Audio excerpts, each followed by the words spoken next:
Haleluya. Amin. Tuhan Yesus baik, amin. Dia segala-galanya, amin. Amin. Dia lebih hebat dari siapapun, amin. Amin. Tuhan Yesus dahsyat, amin. Amin. Amin. Dialah segalanya.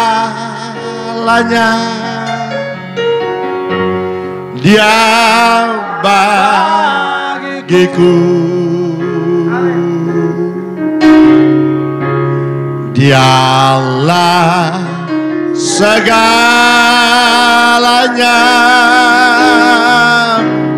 besar kecil, korbankan dirinya dan selamatkanku. Dialah segalanya. Dialah segalanya. Dia bagiku. Seperti air madu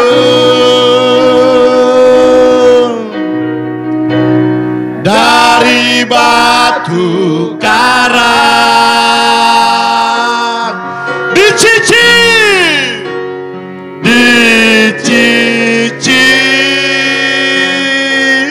air madu yang manis. Oh, lihatlah, oh lihatlah,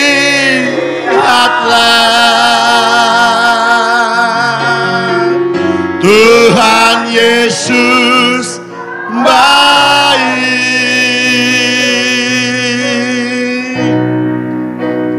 Dicicip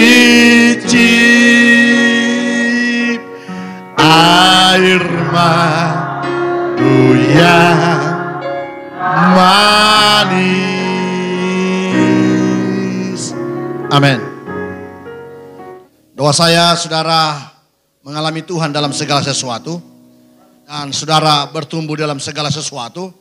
Doa saya supaya saudara berbuah dalam segala sesuatu. Pagi hari ini saya mau bicara tentang satu nama yang hebat, satu nama yang berkuasa, satu nama yang tidak tergantikan, satu nama yang ajaib, satu nama yang dapat merasakan keluh kesahmu, satu nama yang mengerti hidupmu, satu nama yang tidak tertandingi oleh apapun. Namanya Yesus Kristus, Tuhan dan Raja. Karenanya pagi hari ini saya mau bicara tentang Yesus Kristus, imam besar yang sejati. Boleh banyak imam-imam besar di bumi ini, keluar dari kalangan Israel dan Yahudi sekalipun. Boleh banyak orang menjuluki dirinya imam besar di kota besar, di negara-negara maju. Boleh banyak imam-imam besar yang punya banyak followers, yang punya pengaruh. Tapi hanya ada satu nama, satu imam besar yang sejati, yang tidak terkalahkan dan tergoncangkan oleh apapun. Dia bernama Yesus Kristus, Raja di atas segala raja.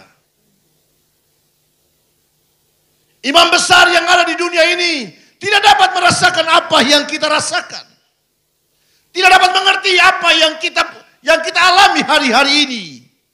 Tapi imam besar kita bernama Yesus Kristus, Allah yang sejati. Dia sanggup mengalami, dia sanggup merasakan, memahami apa yang kita alami dan rasakan. Ibrani pasal 4 ayat 14 sampai ayat yang ke-16. Dengarkan sekali lagi, Ibrani pasal 4 ayat 14 sampai ayatnya yang ke-16. Karena kita sekarang mempunyai imam besar agung yang telah melintasi semua langit, yaitu Yesus anak Allah. Baiklah kita teguh berpegang pada pengakuan iman kita. Dengarkan saya membaca ayat yang luar biasa ini. Karena kita sekarang mempunyai imam besar agung yang telah melintasi semua langit, yaitu Yesus anak Allah. Baiklah kita teguh berpegang pada pengakuan iman kita. Saudaraku yang diberkati Tuhan, jangan hari ini cuma bilang Yesus ajaib. Jangan cuma besok, jangan cuma untuk 1 minggu, jangan cuma untuk sesaat. Kita bilang kebaikan dan kedahsyatan Allah kita. Kita teguh pada iman kita hanya pada musim-musim tertentu, hanya pada situasi-situasi tertentu. Tapi Alkitab berkata, baiklah kita teguh. Teguh berpegang pada pengakuan iman kita. Karenanya waktu kita melangkah di pagi, kita melangkah di siang, kita melangkah di malam, kapanpun kita dan dimanapun kita berada, pegang teguh pengakuan iman kita. Bahwa hanya ada satu imam besar yang sejati, hanya ada satu yang pribadi yang paling mengerti, yang paling tahu, yang paling peduli dengan hidup kita. Bernama Yesus Kristus, Allah yang sejati.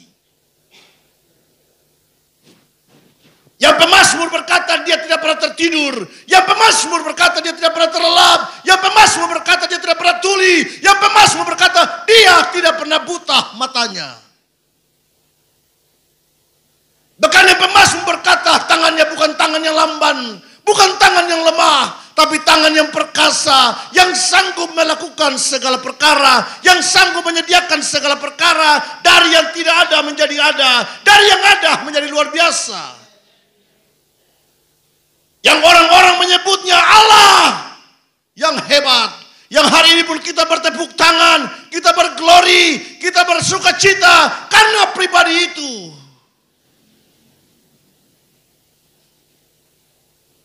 Karenanya pengakuan iman kita harus mendarah daging, bukan hanya sampai di bibir.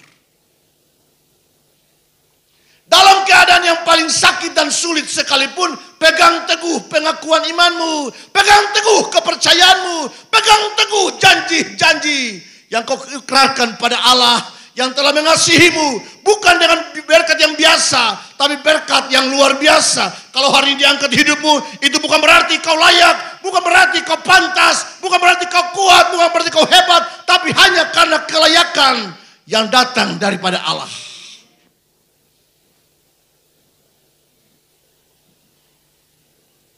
Karenanya kalau kita ditolong Tuhan, mari hargai pertolongan Tuhan Allah itu. Karenanya kalau kita bergumul dan jalan Tuhan terbuka, mari hargailah jalan-jalan yang terbuka itu. Karena tidak gampang bagi kita berjalan di jalan-jalan kemenangan kalau Tuhan tidak menolong dan tidak memberkati hidup kita. Hanya ada satu pribadi yang dia tahu luka dan menyembuhkan kita. Hanya ada satu pribadi yang dia mengerti tetesan-tetesan air mata. Hanya ada satu pribadi tanpa berkata-kata pun dia tahu apa keluh kesah, apa kerinduan, apa hasrat dan apa kerinduan kita. Anda tidak perlu berkata-kata pun dia mengerti. Karena kita sekarang mempunyai imam besar, dengar, imam besar agung yang telah melintasi semua langit, yaitu Yesus anak Allah. Baiklah kita teguh berpegang pada pengakuan iman kita. Sekali Yesus tetap Yesus. Sekali percaya tetap percaya. Sekali pikul salib, setia pada salib itu. Karena Tuhan punya tujuan dengan salib yang kita pikul. Jangan tinggalkan salib hanya karena daging merontak. Jangan tinggalkan salib hanya karena tidak ada orang yang menyertai. Jangan tinggalkan salib hanya karena cemohan-cemohan orang-orang, cibiran-cibiran orang-orang. Jangan pula tinggalkan salib karena kelemahan-kelemahan kita. Pikulah salib. Taruh pada tujuannya. Karena Tuhan Allah punya tujuan dan maksud dengan salib.